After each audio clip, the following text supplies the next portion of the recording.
guys gotta love, right? It's what you guys gotta love. When you have something like Kamala Harris here, or really just caught with the plagiarism. She's not a very good storyteller. She's not a really good writer. She's terrible at what she does. She has to copy and paste everything. Well, what we have here, guys, is that Kamala Harris has a plagiarism problem, because apparently she just can't write books. Now, I am writing my own story. I am taking my due time. I'm taking my very slow-ass time and writing it, but I am writing it, and I'm not really taking it from anything else. Now, I understand one thing, right? There is one thing that you could do, like, you take inspiration from something. My inspiration comes from a bit mix of Dragon Ball Z, maybe some Naruto, maybe some Bleach. You might see some splash in there, but a lot of it's my own ideas, my own things coming up to life. With her, it's not so much the same. What we have here is from Christopher Rufo, pretty much saying here that Kamala Harris has a plagiarism problem. The vice president appears to have airlifted sections of her book, Smart on Crime. Kamala Harris has become famous in part of her unique rhetorical style. She switches freely between various accents and peppers her speeches with catchphrases, pardering falling out of a coconut tree, discussing the significance of the patches of time, and moving the nation toward what can be, unburdened what has been. To her supporters, the vice president's rhetorical flourishes represent the values of compassion and optimism. To her detractors, her reliance on platitudes and tautologies demonstrates her unfitness for the presidency. But, as we discovered, in this exclusive report, another element appears to exist within Kamala Harris' rhetorical universe: plagiarism. It's like this woman can't do anything correctly. But, as we have discovered in this exclusive report, another element appears to exist within Kamala Harris' rhetorical universe. At the beginning of Kamala Harris' political career, in the run-up to her campaign to serve as California's Attorney General, she and co-author Joan O.C. Hamilton published a small volume entitled Smart on Crime, a career prosecutor's plan to make us safer. The book helped to establish her credibility on criminal justice issues. However, according to Steven Weber, a famed Austrian plagiarism hunter who has taken down politicians in the German-speaking world, Harris's book contains more than a dozen vicious plagiarism fragments. Some of the passages he highlighted appear to contain minor transgressions, reproducing small sections of text, insufficient paraphrasing, but others seem to reflect more serious infractions. Similar in severity to those found in Harvard President Claudine Gay's doctoral thesis, Harris did not respond to a request for comment. Let's consider a selection of these excerpts from Harris's book, beginning with one in which Harris discusses high school graduation rates. Here, she lifted verbatim language from uncited NBC News report, with a duplicated material marked in italics. Of course, we're going to have more here. There's more. In another section of the book, Harris, without proper attribution, reproduced extensive sections from a John Jay College of Criminal Justice press release. She and her co-author passed off the language as their own, copying multiple paragraphs virtually verbatim. Here's the excerpt with the airlifted material in italics and abbreviations such as percentages and state names treated as verbatim substitutions.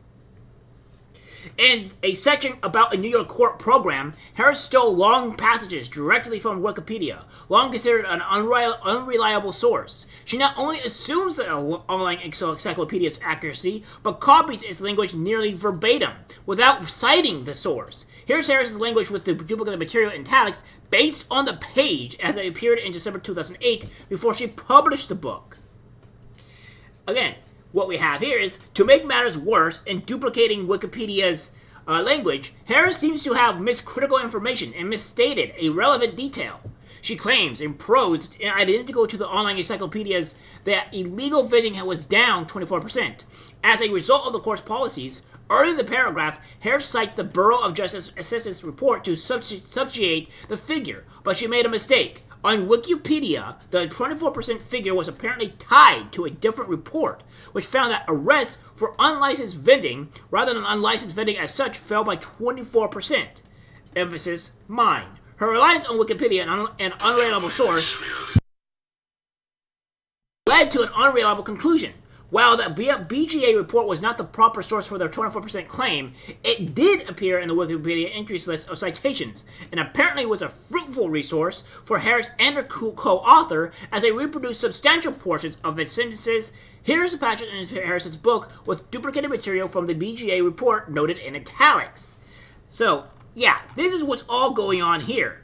Now, we're going to go through the actual exclusive stuff of what he's talking about here, because I think everybody needs to see on what's going on, right? We have to show you guys what is the actual report in instance. So we have this exclusive. Harris plagiarized at least a dozen sections of her criminal justice book, Smart on Crime, according to a new investigation. The current vice president even lifted material from Wikipedia.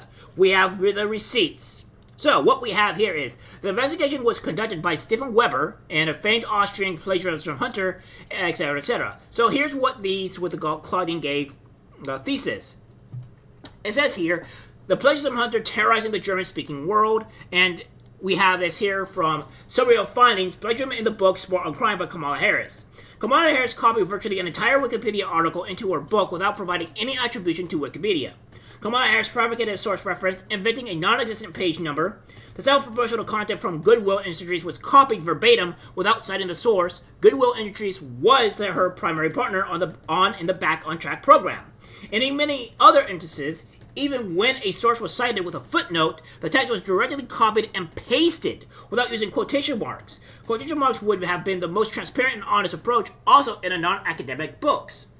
Further signs of dishonesty may be evident when sources were copied but specific details were altered, such as replacing a Subway store owner with a sandwich shop clerk, or hiding Southeast Asia in the context of the U.S. gang problem.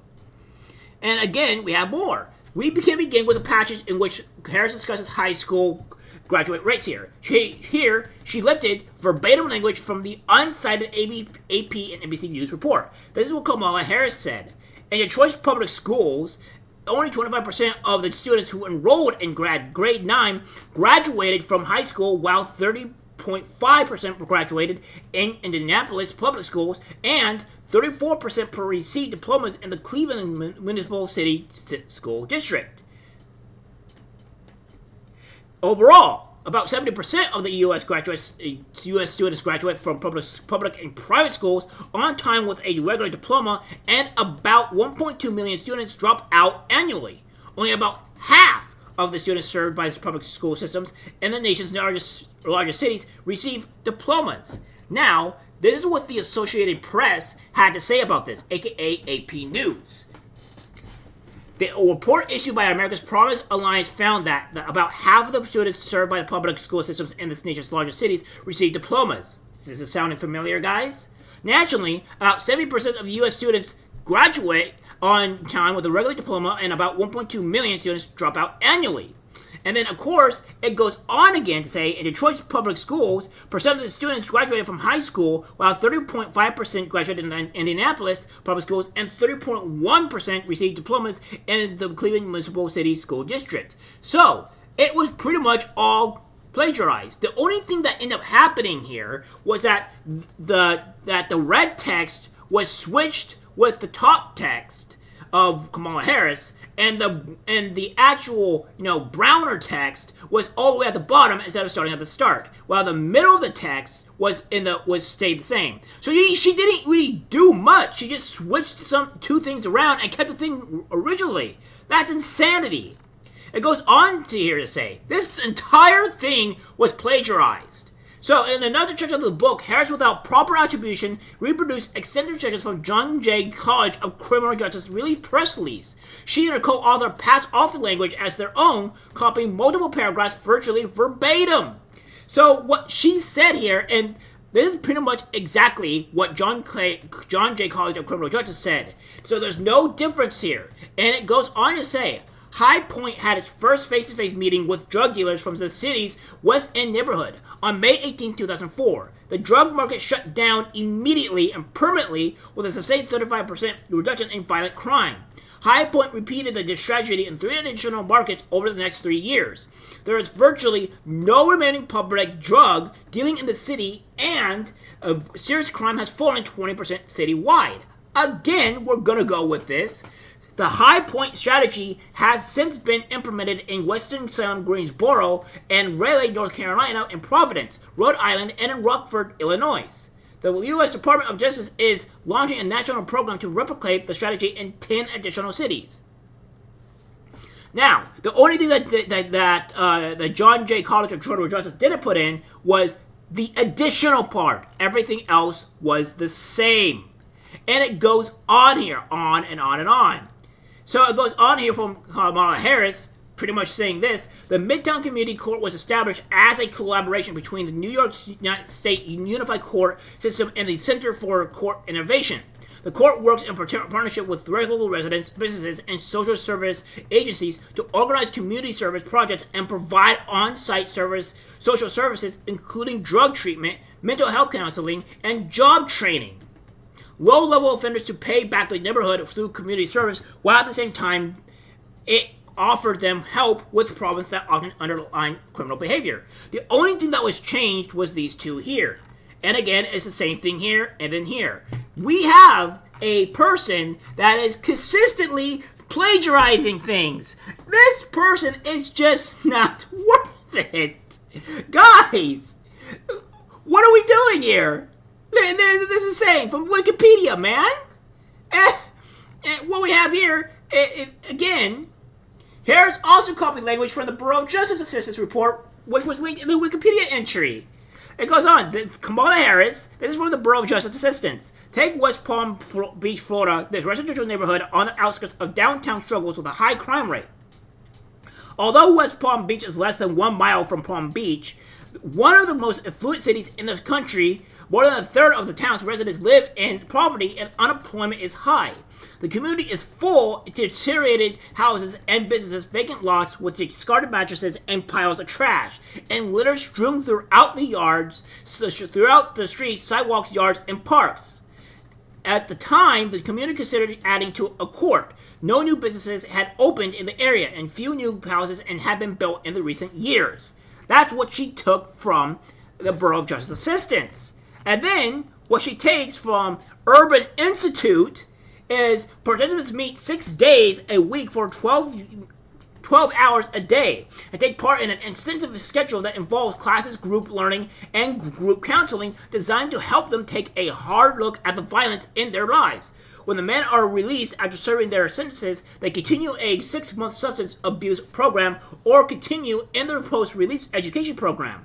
The men are also required to participate in the community restoration activities.